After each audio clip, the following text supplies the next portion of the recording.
if you're unfamiliar with us, we like to recap each episode before diving into our discussion.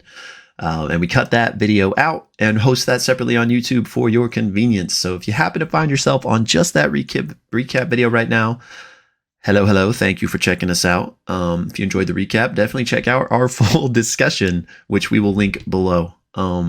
Sorry for how distracting my water drinking was during that. I was like, what am I doing? Listen, we have COVID. Anything goes. But so, yeah, without further ado, I'm sorry, had to cough. Let's dive into this recap. Episode 33 of Critical Role. I actually don't have the name of it, but I'm sure Sadness and Regret is probably an apt, sounds about right. Temporary title. But anyway, so we pick up with the party who are at the Seat of Disdain, the Paragon's Call hideout, last episode, and we pick up with these Paragon's Call members like rushing through the halls, yelling like something is going down. They are apparently being attacked. Also to note, there's this dust storm that's raging at the same time, and all of a sudden there's explosions that start to go off. Two members of the Paragon's Call that are like running by yell at the party. They're like, hey, help defend the base. And the party essentially splits into two groups. Group 1, we have Laudna, Ashton, Fern, and FCG. They're going to kind of stay here and figure out what's going on, perhaps plant the tracking ring that they had retrieved from the pawn shop in the previous episode and figure out who's attacking, what's going on. Meanwhile, Group 2 of Chetney, Imogen, and Orem, they are going to go run and try to grab Treshy during this, perfect distraction. So Group 1 heads out of their room, and they see that one of the walls of the Seat of Disdain has been completely taken by attackers. And the mammoth crawler that they were loading up for this mission has already had one of its legs like completely folded in. The explosions were going off near it. Fern and Ashton immediately make their way towards some of the crates that have fallen off of the mammoth crawler and decided to look in them. There were these long vials strewn about and some liquid spilled. Ashton warns like, hey, like nobody touch this liquid. Meanwhile, Fern is able to kind of sneak some of the vials into her skirt, and Ashton actually nabs a few himself as well. Meanwhile, Laudna has casted Spider Climb on herself and is climbing up the crawler just to inspect things. And it's then actually rocked with another explosion, so she kind of has to like dexterously get out of the way before it crushes her. Meanwhile, Group 2 has made their way down to the basement to go locate Treshy. Chetney prepares to unlock it, but it's already unlocked. So someone has beat them here. In a rush, he kind of sprints down the stairs and doesn't accurately look for traps and trips on a wire, tumbling down the stairs. And Imogen actually, in an attempt to help, like telekinetically shoves him, but ultimately just pushes him further down the stairs. And at the bottom, there's already an unconscious guard who's missing his keys. So they're like, okay, uh-oh. So they sprint down the hall and they see two guards up ahead who are like currently shooting something that they can't see around the corner. So they're currently engaged with someone. Orem decides to run up, sprint, head around the corner. And as he does, he sees that Artana Vo is actually this assailant. And Treshy is still locked in his cell, but she's clearly trying to get to him. So they have a brief kind of combat encounter with Artana Vo. But they are able to actually get her slightly bound up with a few natural 20s from the group. Orem rolls a natural 20 to bind her legs together. And he then actually hits another natural 20, I believe, which is a persuasion check to her. And they basically come to like this brief understanding that maybe they're kind of here for the same reason. So it's kind of chill between them for now. Also, in the meantime, though, Artana Vo had taken out both of those guards that were there. So Chetney goes to Treshy's door, trying to lockpick it. Imogen's like, yo, just jump in this hole. And she kind of like throws the portable hole under the bars for him to jump in. And Treshy's like, I don't know about that. So Chetney continues to try to get the lock. He ultimately does get it. But he rolls a natural 20. He's in his werewolf form, by the way. He rolls a natural 20 at Treshy and intimidates him to get in the hole. And so he does. Orem then cuts the rope binding Artana Vo, since they kind of have this brief understanding, but she immediately goes invisible and she asks, where are you taking Treshy? And Orem says, home. She then reappears, drops her invisibility at the top of the stairs, and says, "Our goals aren't so different. Like, let's go." Back to group one, Laudna is making her way back to Ashton and Fern, whilst FCG actually darts off in the opposite direction. Ashton's like, what are we doing? And Ashton takes off after FCG. FCG actually finds a crawler that's turned on its side. He jumps in, is able to get it right side up, and is like, I've got our getaway vehicle. Ashton who was chasing him, makes his way to him, and they start driving back toward the rest of the group. Meanwhile, Laudna has actually taken a quick detour, and with her spider climb has climbed up the wall, making it all the way to the top of the balcony where she sees Odahan staring at her. Laudna's like, oh gosh, and casts darkness, and then immediately tries to plant this tracking ring on her. She rolls a sleight of hand of 11 and just does her best, what she thinks is her best, to plant the ring. Meanwhile, Odahan, who is blinded right now, takes her strikes on Laudna regardless, but because of the darkness and Laudna's mirror image spell, which was up, by the way, I forgot to mention, Odahan does not hit her. So Laudna then leaps off the balcony, Feather falls down, and actually lands on the crawler that FCG is driving, and Fern, in the interim, had hopped in with them as well. So now all four of them are in the crawler. Back to group two, Imogen's talking to Artana Vo and is like, hey, play along. Like, we're going to just pretend that we've got you captured, basically. And she's like, I'm not going to lock these handcuffs, but I'm going to put them on you. So they do that, and they're walking by, and they actually walk by the war room, which is where Ratanish is. So he steps out and is like, oh, you've caught her. Like, great work. And in a panic, Imogen just shoves Artana Vo toward Ratanish, and Artana's like, what? And immediately drops the manacles and goes invisible. So Ratanish is like, what? We have to find her. Like, everyone find her. And so he rushes away to go find her. So then the group scurries outside to go meet up with the rest of the party. They don't know where Artana Vo is. Group one has made their way in the crawler to the gate, but it is closed and locked. So they're basically sitting there trying to figure out, how can we get this open?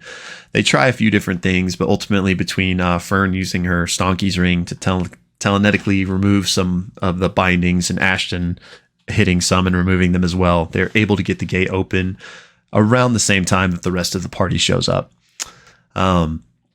They decide to head to Imahara Joe's, and they all can't fit on the crawler, so about half and half are on the crawler, and the other ones are running.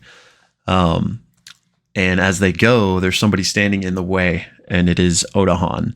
And she says, let's have a conversation, shall we? And as she does, these shadowy versions of herself pop up, and that's where we go to break. Oh, well, I don't want to do this. Good luck. So coming back from break, and I can't remember maybe this was actually right before the break. Artana Vo is actually going to take 3 strikes at the crawler, blow the front wheel off it, and the crawler has to roll like a save to see if it blows up or not. And it fails. And then so the crawler explodes, and Matt describes this awesome moment of Odahan like cloak whipping in the wind. There's still this massive sandstorm that's like really hard to see through. And the people who are on the crawler take quite a bit of fire damage, and then they're all sort of split on both sides of her. And like Will mentioned, she's like, let's have a chat. And Chetney's like, we're good. I think he actually says, like, let's see what your insides look like, and decides that he's going to attack her. And actually right before this, Odahan's actually asking, like, what's going on? Like, who are you guys working for? Orem actually feels like this icy spike in his head, which is implied to be basically like a version of detect thoughts. And Odahan basically says, oh, Lord Esteros, I'll have to pay him a visit.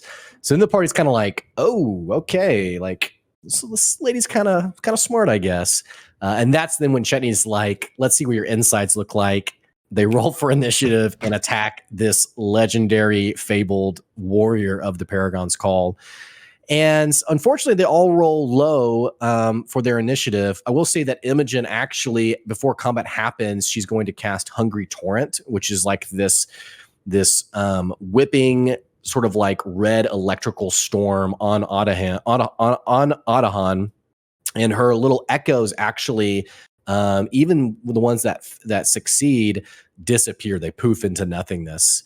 Matt mentions to Orem, you actually notice you recognize these shades, these echoes, to be the gray assassins that you've been familiar with up to this point. You've heard stories of with other people. They attacked and killed your husband, Will, implying basically this was Odahan all along. So already the stakes, the weight of this moment is pretty high. Odahan just takes the Hungry Torrent, stands in it. Combat begins. Everyone rolls lower than Odahan. Odahan charges forward to Ashton, the barbarian of the party, the person with arguably the most health, or one of the most health, and in literally one turn knocks him unconscious. And this is the moment that I texted Will and was like, we're done. Like we're dead. Ashton gets knocked unconscious. Ashton is immediately like, okay, I was at high health and now I'm at 0. And the party is about to sort of panic. Orem is going to pop a health potion into Ashton's mouth and immediately try to attack Odahan. And basically the way the first couple of rounds go is Odahan basically absolutely destroying the party, is going to knock Orem unconscious. And the party basically has this moment of realizing there is absolutely no way we can beat this person. And there's sort of this back and forth of like, should we stay? Should we go? Like, we don't want to leave Ashton. We don't want to leave Orem. And they ultimately decide, we got to just get out of here. Like, this person is way too strong for us. Like, this is a bad idea. Let's get out of here. So what's going to happen is Chetney actually continues to fight Odahan in a very cool Travis moment of sort of like trying to get her attention. Laudna is going to flee one direction, as is FCG. Fern is going to use fiery teleportation with Mister to teleport away. And Imogen is also going to Misty Step into a second floor building, trying to get out of line of sight and ultimately escape. The problem with this plan is they don't realize that Odahan is freaking broken in this fight. She resummons the Echoes. The Echoes, by the way, seem to die with one hit. It seems like they don't have any health at all whatsoever. Like one hit point. And yet they do a tremendous amount of damage. Ashton, who gets back up, gets re-attacked by Odahan, gets knocked unconscious again. And Ashton's like, well, great. I had some really cool stuff I wanted to do, but I'm unconscious for the second time. And also the party, they're sort of torn between like, okay, we want to get people. We don't want to leave our friends behind, but we also have to get out of here. Right. So a couple of things happen. Laudna, seeing Orem and Ashton go down, is going to cast Wither and Bloom, which causes, if I'm remembering correctly, it allows a friendly character to roll a hit die, even if they're unconscious. So she's going to cast that on Ashton from, I think, 60 feet away, which allows him to get back up. And then I can't remember what it does to Odahan. Do you remember what it does? It allows a hit die for your friend, but it does something to the enemy. And I apologize, I didn't actually know this ability until she started casting it. So yeah, I'm not familiar with it enough off the top of my head either. So she's going to do this a couple of times during this fight, by the way. But so Ashton gets he gets popped back up and immediately bolts, like he leaves. He's like, I'm out of here. Fern is going to cast Cure Wounds on Orem to get him back up.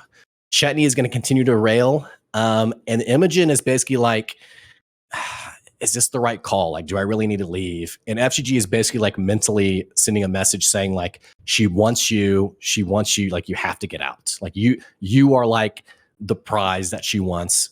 Even if we all die, you have to get out. So she's continuing like out the window away from the fight. Again, this plan isn't working so well because though Ashton gets away, Orem gets knocked unconscious again. And in fact, what ends up happening is she actually has 4 attacks. She has 3 main hand attacks, so to speak, and then she has her offhand attack as well. So she's talking to Imogen, basically being like, and I think Matt even says like, it's almost as if she can detect other minds. So she's talking to Imogen, basically being like, you can't run from this. Like, you need to give in to like that hunger, that storm that's in your stomach, like the dreams, all these things that have built up to this moment. Give in and it will end. And Imogen's like, no, I won't. Like pretty typical, like, I'm not going to do it. Yeah. Fern gets knocked unconscious. She actually is, she uses one of her actions to dash. She has legendary resistances and legendary actions again, by the way, because she's a freaking insane boss. Basically tells Fern that she's a weaker Ruidusborn, almost like you're not worthy of being Ruidusborn. It's going to knock Fern unconscious. She's going to do something called a psi-powered leap, where she jumps 80 feet across the battlefield over to Laudna. And Chetney's like, I think Travis was like, okay, so now we're definitely dead, because I thought I could fight her, but now it's very clear that we can't. Goes over to Laudna, knocks her unconscious. Matt apologetically says to his bride, hey, there's no one else for me to attack, so sorry. Attacks Laudna. 2 immediate death fails. Very intense moment. It gets back to Laudna's turn. If she rolls a third death fail, she's dead. So I'm freaking out. She rolls a natural 20. Here's Delilah Briarwood say, there's so much more for us to do. And she pops back up. Whew. Meanwhile, sorry, this is all out of order, by the way. I was panicking watching this whole episode. Meanwhile, Odahan is going to switch places with one of her echoes to go back to Chetney. And Imogen, by the way, while Laudna was unconscious, was like, Laudna, are you there? Are you okay? And upon realizing that Laudna is seriously wounded, decides to come back. She casts Fly on herself and sort of like flies up, serving the battlefield, and begins to attack Odahan. Odahan, who, by the way, is really not looking that rough, mostly because the party's been running this whole fight. If it wasn't clear they weren't screwed yet, I mean, they're definitely screwed. And Odahan basically says, like, clearly I haven't, and also seeing everyone like getting popped back up, she's like, clearly I haven't made this clear for you. Like, your only options to give in.